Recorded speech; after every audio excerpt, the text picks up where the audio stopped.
This is the Sabbath School lesson for the third quarter 2020.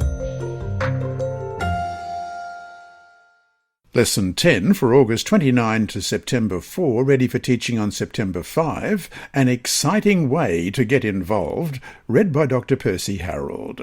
Tuesday, September 1, Organised for Service. Question, read 1 Corinthians chapter 12, verses 12 to 25. How does the human body provide an excellent illustration of working together harmoniously in small groups? 1 Corinthians 12, beginning at verse 12. For as the body is one and has many members, but all the members of that one body, being many, are one body, so also is Christ. For by one Spirit we were all baptized into one body, whether Jews or Greeks, whether slaves or free, and have all been made to drink into one Spirit. For in fact the body is not one member, but many. If the foot should say, Because I am not of the hand, I am not of the body, is it therefore not of the body? And if the ear should say, Because I am not an eye, I am not of the body, is it therefore not of the body? If the whole body were an eye, where would be the hearing? If the whole were hearing, where would be the smelling?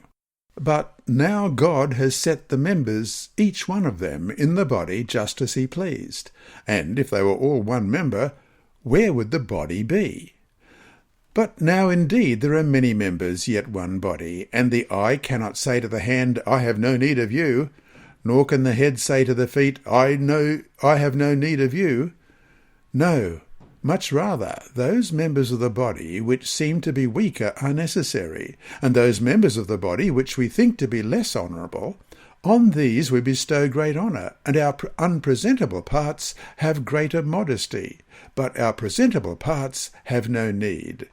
But God composed the body, having given greater honour to that part which lacks it, that there should be no schism in the body, but that the members should have the same care for one another. Paul not only reveals the importance of spiritual life in the life of the church, but he also suggests a model of how they can be organised. He discusses spiritual gifts in the context of the body of Christ and how it can work. A study of anatomy and physiology reveals that the organs of the body are organised into different interrelated systems. For example, the digestive, cardiovascular, respiratory and skeletal are just a few of the body's complex organ systems. Spiritual gifts are like the different parts of the body. They function best when organised into systems or groups. In fact, in most cases, they cannot function alone. Our bodies are not just a lump of separate organs freelancing away at whatever they do. Each bodily function is organised into a tightly knit system that works together toward a common goal. All this tells us something about the environment in which we can best use our spiritual gifts.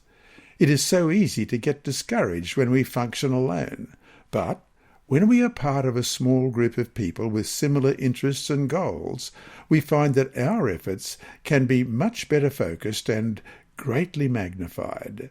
So, small groups provide the best environment to exercise our spiritual gifts and can become the heart of a local congregation's outreach ministry. Ellen G. White underlines the value of small groups in these words in Testimonies for the Church, Volume 7, page 21 and 22. The formation of small companies as a basis of Christian effort has been presented to me by one who cannot err. If there is a large number in the church, let the members be formed into smaller companies, to work not only for the church members, but for unbelievers.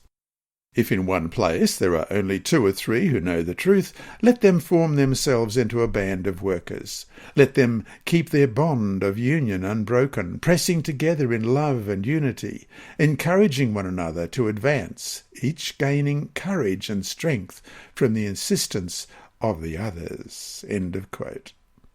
Small group ministry is ordained by God to enable each church member to grow spiritually, experience warm fellowship, and utilize his or her God-given gifts in service.